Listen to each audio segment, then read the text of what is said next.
In the nice village of Umuagu, a young woman named Olanma lived there.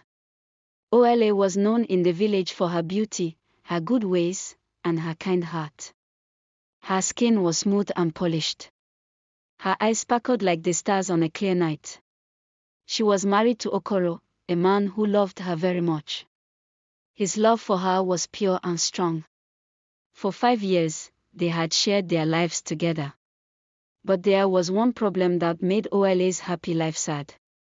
She could not have a baby. In Umuagu, having children was seen as a woman's most important job. It was a sign that the gods liked her. People believed that a woman's worth was measured by how many children she had.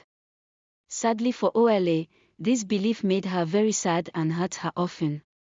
Even though Olanma and Okoro loved each other very much, and they always spent time together, as time passed, the villagers started to gossip about them behind their backs. The women of Umuagu especially liked to make fun of Olanma. They gathered at the river bank every morning. They laughed and gossiped at Olanma when she passed by. "Look, as she goes," Amoka would say as Olanma came near the river. Amoka was a mother of 6 healthy children. She was the leader of the village women. She was very proud of her big family. A woman so beautiful, but no children to show for it. "What a waste," Amoka would say. The others would laugh loudly. "Maybe the gods are punishing her," another woman, Nkechi, would add. "What good is beauty if you cannot even have a child?" Olanma, who looked strong on the outside, felt their words like a heavy stone in her heart. She kept her head high. She fetched her water. She pretended not to hear their bad words. But when she returned home, the loneliness made her very sad. She wanted a child very much. Someone to love and hold. Someone who would stop the mean voices of the other women. Someone who would bring peace to her heart. Okoro, who was always a good husband, would comfort her. "Do not listen to them, my love," he would say. He held her very close to himself. "You are enough for me. Children will come when the gods are ready." But it was not just the women of Umuagu who made Olanma sad. Okoro's mother, Mama Okoro, was a hard and impatient woman.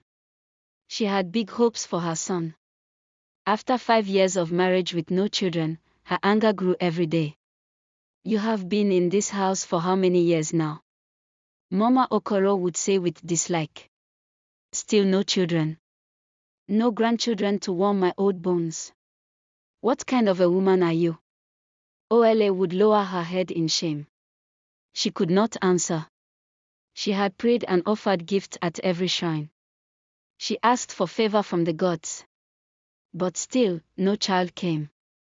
"If you cannot have children for my son," Mama Okoro would continue, "perhaps it is time for you to leave.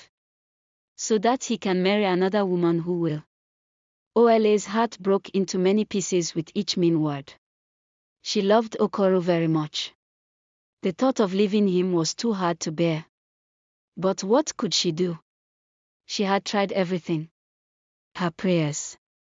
Her gift. But her stomach remained empty. One very hard day, after a fight with Mama Okoro, Olanma ran from the house. She could not take the pain and the shame anymore. The whispers and the constant pressure to be a mother, a role she wanted very much but could not control. Her feet carried her away from the village. They took her into the thick forest outside the village. She did not know where she was going. She only knew she needed to get away. As the sun started to go down, and the shadows of the trees grew longer and darker, Olanma found herself at the bottom of a very big tree. This was the forbidden tree. It was a place the villagers feared. Legends said that spirits and old gods lived deep in the tree. And those who went too far would never come back. Olanma was not afraid at that moment. She felt like she had nothing to lose. She kneeled before the tree and cried. "Oh, great spirit of the tree," she cried, her voice shaking. "I come to you with a heavy heart. Please hear my plea. I have been made fun of, shamed, and hurt because I cannot have a child. If there is any kindness left in the world, please bless me with a child of my own. I am willing to do anything." For a long time, there was silence. The wind whispered through the tree. Ola feared that no one had heard her cries. But just as she was about to get up and go home in sadness, a soft voice called out from the darkness. "Why do you cry so much, my child?" the voice said gently, but with power. Ola was surprised. She looked up. She saw an old woman standing behind her. The woman wore simple white robes. Her hair was silver like the moonlight. Her eyes sparkled with old wisdom. There was something special about her. It was like she was not completely from this world. "Who are you?" Ola asked, wiping her tears. "I am the servant of the tree," the old woman replied. Her voice was like the sound of leaves moving. "Why do you cry so much, my child?" "I cry because I cannot have a child," Ola explained. "And without a child, I am nothing in my village. My mother-in-law hates me. And the women make fun of me. I would give anything to be blessed with a child." The old woman looked at her with knowing eyes. "You talk about children as if they are the only way to measure your worth. But there is more to life than being a mother, Ola. Do you not see the beauty and kindness inside you?" Still, the old woman continued, "I understand your pain. The road ahead will not be easy. But if you are truly willing to do anything, then I will show you a way." Ola's heart raced with hope. "I will do anything," she said with all her heart. The old woman nodded. She pointed to a small path that went deeper into the forest. "Follow this path to the heart of the tree's deep place," she said. "You will find a tree that is not like any other. Its branches reach the sky. Its roots go deep into the earth. Pick one leaf from its branches. And come back to me. Do not wait." Ola got up quickly. She followed the path. The forest became darker and more scary with every step. Ola kept going. She was pushed by the hope that her prayers might finally be answered. After what felt like a long time, she reached a small clear spot. It was bathed in the silver light of the moon. In the middle of the clear spot stood a wonderful tree with shiny leaves that sparkled like stars. Ola stood for a moment, looking at the tree's beauty. She carefully picked a single leaf from its branches. But as she did, a voice echoed through the clear spot. "Be careful, Ola," the voice whispered. There was no one to be seen. "The path you seek comes with a price." Ola stopped. Her heart was beating fast. "What price?" she called into the darkness. But there was no answer. She hurried back to the old woman. The old woman was waiting for her at the bottom of the tree. "You have done well," the old woman said, taking the leaf. "Now listen carefully. When you go back to your village, plant this leaf in your garden. Take care of it every day. It will not grow into a normal tree. It will show you the way to become a mother. But you must be patient. The journey ahead will test your heart." Ola thanked the old woman. She hurried home. Her heart was full of hope. When she returned to her house, she did what the old woman told her. She planted the leaf in her garden. She watered it every day. Weeks went by. And to her surprise, a small sprout came out of the soil. But it did not grow like any other plant. Instead, it twisted and unusual shapes. As the plant grew, Oma's dreams became clearer. She dreamed of a small child. A boy with eyes as bright as the sun. He would call out to her in her dreams. He would reach for her with tiny hands. But each time she tried to hold him, he would disappear. The villagers saw the plant growing in Ola's garden. They started to whisper even more. "What is she doing now?" they said. "Maybe she has become a witch to get a child." Even Mama Okoro became suspicious. "What is this thing growing in your garden?" she asked one day. "You will bring bad luck to this house." But Ola ignored them all. She knew in her heart that the plant had the secret to her deepest wishes. She kept taking care of it, even as the gossip and rumors grew louder. One day, when the plant had grown tall and strong, something amazing happened. As Ola was taking care of it, the plant started to glow with a soft golden light. From its branches, a single fruit appeared. It was shaped like a small golden god. It shined in the sunlight. Oma knew that this was the moment she had been waiting for. She carefully picked the fruit. She brought it inside her house. That night, in her dream, the old woman appeared again. She stood in the clear spot. Moonlight was all around her. Her face was calm but serious. "You have done well to follow the path with patience," the old woman said softly. "Now, the fruit you have picked is not a normal fruit. It has the power of life. But the gift of a child, like all gifts from the Spirit, comes with rules." Ola's heart raced. "What rules?" she asked. The old woman stepped closer. Her voice was quiet but strong. "You must eat the fruit if you want to have a child. But understand this, your child will not be like others. He will be a blessing, yes. But his future will be connected to the Spirit. You must raise him with great care. For he will not belong to this world alone." "What do you mean by that?"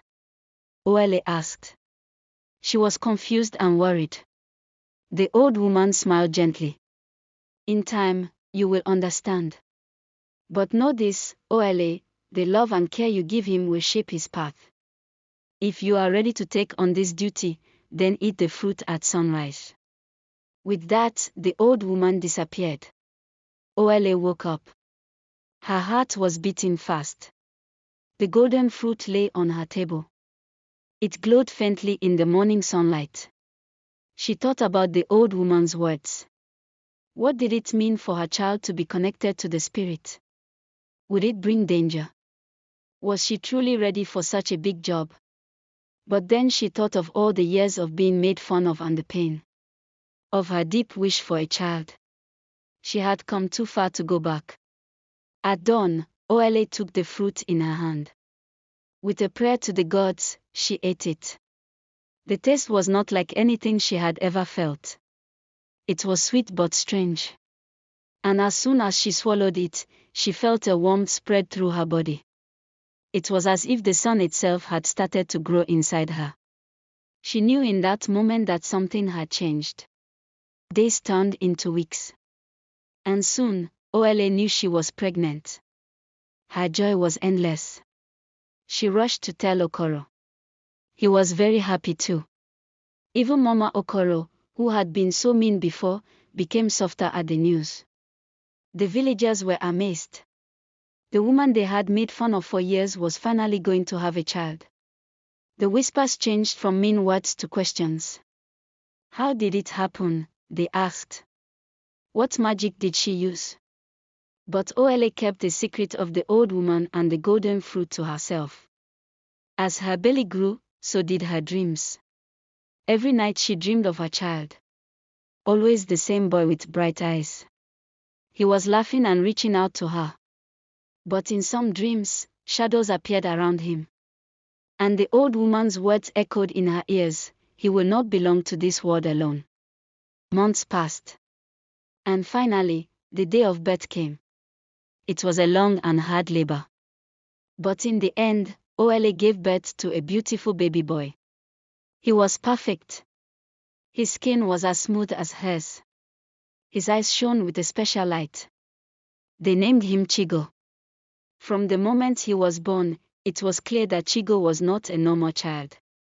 As a baby, he rarely cried.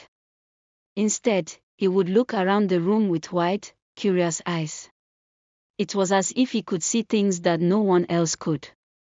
And as he grew, strange things began to happen around him. One day, when Chigo was only a few months old, Ola was carrying him through the village. A strong wind started to blow. The villagers rushed to make their houses safe. But Chigo giggled and reached out his tiny hands. And just like that, the wind stopped. The villagers were shocked. They started to whisper. They said the child had powers. That he was favored by the spirit. As Chigo grew into a young child, more strange things happened. Flowers bloomed wherever he crawled. Even the wild animals seemed to be drawn to him. It was as if they knew something in him that the villagers could not see. At first, Ola was very happy about her son's gift. It was everything she had prayed for and more. But as time went on, she started to worry. The old woman's warning stayed in her heart. What did it mean for Chigo to be connected to the spirit? Was his future truly in her hands? Or was there something bigger at work?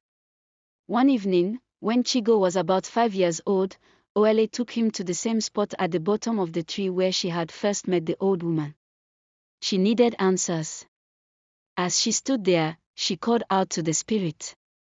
Great spirit of the trees, I have come once again. I beg you, please tell me what will happen to my son. What does his gift mean? For a long time, there was silence. Ola's heart started to feel sad. But then, just like before, the old woman appeared. She stepped out from the shadows. It was as if she had been waiting. You have done well in raising your son, the old woman said. Her eyes were full of kindness. His gifts are a blessing. But they also come with a big job. He was born from the tree's magic. The spirit watched over him. But as he grows, he will have to choose his own path. Choose? Ola asked. She was confused. What choice must he make? The old woman smiled softly. There will come a time when Chigo will be called to serve the spirit. To live among them. And use his gifts for the good of the world. But the decision will be his. You cannot make it for him. Ola's heart hurt. The thought of losing her son was too much. Will he have to leave me? The old woman placed a gentle hand on Ola's shoulders. Perhaps. But remember, he is not yours alone. The world needs him just as much as you do. You must be strong. And trust that whatever path he chooses, it will be the right one. With that, the old woman disappeared again. Ola was left standing at the bottom of the tree. Her heart was heavy with both pride and sadness. As the years passed, Chigo kept growing. His gift became even clearer. He could heal sick people with a touch of his hands. He could calm storms. He could talk to animals in the forest. The villagers started to respect him. They no longer whispered behind Ola's back. Instead, they bowed with respect when Chigo passed by. But Ola could not forget the old woman's warning. She knew that the day would come when her son would finally choose his path. When Chigo turned 18, that day finally came. One morning, as Ola prepared breakfast, Chigo came to her. He had a serious look on his face. Mother, he said quietly, it is time. Ola's heart broke. But she nodded. She knew this moment would come.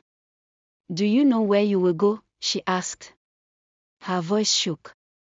Chigo smiled gently. The spirits have been calling me in my dreams. I must go to the foot of the great tree. But don't worry, Mother. I'll always be with you, even if I'm not here. With tears in her eyes, Ola hugged her son. She had raised him with love and so much care. She could not stop losing him to fulfill his destiny. That evening, as the sun went down behind the great tree, Chigo left the village. Ola watched him go. Her heart felt both pride and sorrow. She knew he would become something bigger than she could ever imagine. But she also knew that the love between them would never go away. From that day on, the villagers would tell the story of Ola and her son. The child of the great tree. He was born from magic and love. And even though she missed her son very much, Ola found peace. She knew that she had played her part in something much bigger than herself. And so her story, like the old tree, lived on. It was a story of hope, of giving something up, and of the bond between a mother and a child.